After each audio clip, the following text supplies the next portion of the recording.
in the last movie, we saw properties of the three different types of equations. We saw random walk with drift, and we analyzed a translationary process. So we have actually described in terms of what we learned about difference equations how those data generating processes work. Okay, now the next thing we're going to do is to use the knowledge we've obtained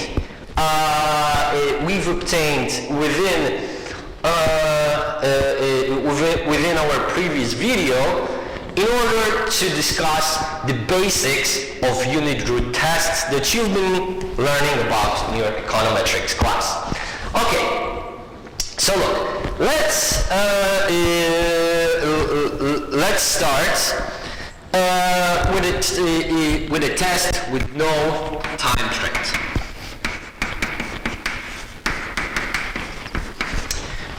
Okay, so look, the basic equation we are starting with is yt equals to alpha plus delta yt minus 1 and error term. Okay, so what we're going to do with this equation is that I'm going to first subtract yt minus 1 from both sides of the equation. And look, as an outcome, we will have yt minus 1 here equals to alpha plus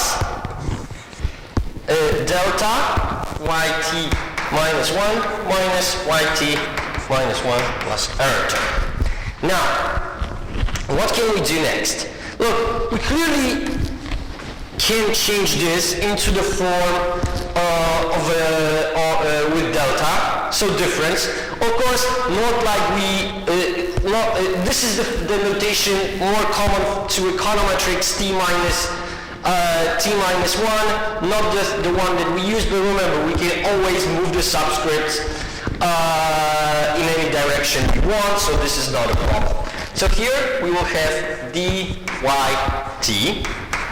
alpha, and here we can take common component out of the parenthesis, yt minus 1, and look, as a result, we obtain plus delta minus alpha yt minus 1 and the error term.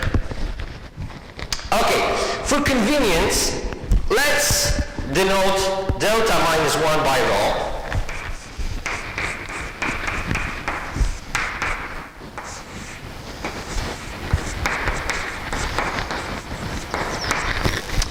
Okay, and let's just say that we have estimated this equation first using RLS. As I told you before, RLS is not appropriate in this kind of situation. T-statistics is not appropriate in this kind of situation. We should use, for example, Dickey-Feuer statistic, but we will get to it a little bit later. For now, let's just concentrate on the interpretations. Okay, look, why did we change this delta into delta minus 1 so wrong? Look, now, if we estimate this equation, we can easily test the hypothesis rho is equal to 0. And of course, in this case, we will have alternative hypothesis that rho is smaller than 0. Of course, we could have here alternative hypothesis that rho is different than 0. But of course, in economic applications, it is pointless. So it's better to use some F-type test to test those two against each other. And look, what does this hypothesis imply? Well, if this holds true, then we get that delta minus 1 is equal to 0. So delta is equal to exactly 1. And look, if delta is equal to exactly 1, we've got a unit root. We've got the time series with perfect memory. And this is something that we've discussed earlier in the context of difference equations. So look, here we have a situation when once economy is hit by a shock, it moves to a new location. And there is no adjustment, there is no tendency to going back to the trend. So this is the situation in general in econometrics that we would like to avoid unless we talk about co-integration. But again, this will be discussed in the future in time series analysis. And look, on the other hand, if this law happens to be lower than 0, this would imply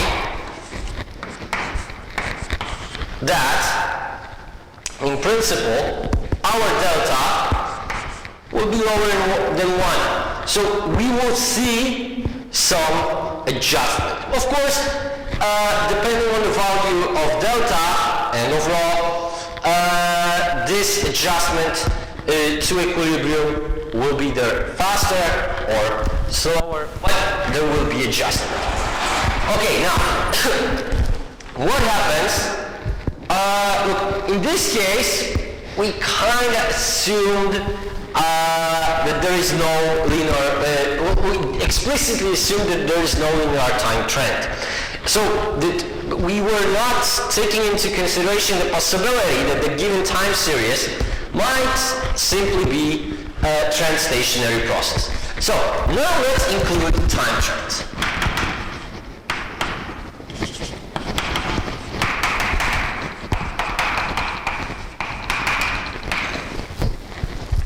Okay, so now,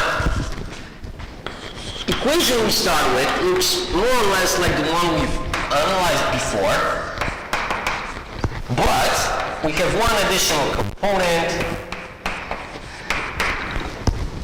which is beta times time. So this is the time trend we are introducing here. Remember, even though that we just introduced this time trend, it actually changes the entire structure of the equation, because we are moving from the series from perfect memory to a series with imperfect memory and with adjustment. And we saw this in terms of the solutions to difference equations. But look, generally, what we want to see now is if this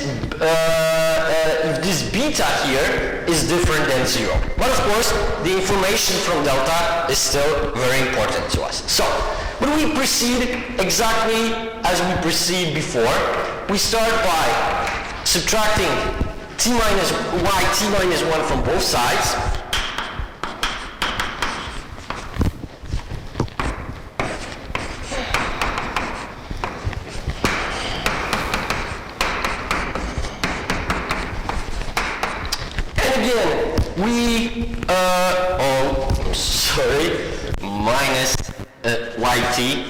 Minus yt minus 1. So, we can change this into delta yt. Here we have alpha plus, we collect the terms, so we got delta minus 1 yt minus 1 plus beta t plus our term.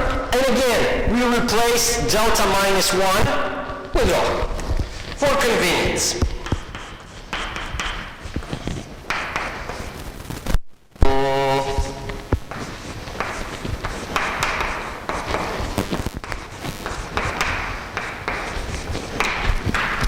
Okay, now that we transform the equation, we can form the new alternative and zero and alternative hypothesis. So let's start with H0. And look, how would we describe the situation over here? Well, again, we are interested in the values overall, but we are also interested in value of beta. So look, what would happen if it would turn out that both rho is equal to 0 and beta is equal to 0. Look, if beta is equal to 0, we don't have time trend in the equation. Now, if rho is equal to 0, what we obtain over here is that, again, delta is equal to 1. So we go back to a non-stationary process, so the equation with unit root that we discussed, time series with perfect memory. But look, alternative hypothesis that we want to consider over here is different. Look, alternative hypothesis here would be that rho is smaller than 0 and beta is different than 0. Look, what happens if this turns out to be the case? We see clearly that now we should have time trends in the economy, and the introduction of this time trend should also be associated with negative rho and delta being between 0 and 1. And when delta is between 0 and 1, this informs us that we will have some adjustment process. Of course, the bigger the delta, the slower this adjustment is. But of course, this is an empirical question. And look, those are the basic tools we can use. With unit root tests. Look, in the next video, I will show you how to generally estimate and interpret the results of the estimation of these two equations, what they are implying. And look, we will be introducing more and more information. We're going to start with OLS, we're going to start with simple t-tests, then we're going to have some common hypothesis, then we're going to move to ADF test. And as you will see, these results are actually will be able to tell us a lot about how GDP adjusts after different economic shocks. Okay, thank you for your attention. The next video will be on the monitor. Take care.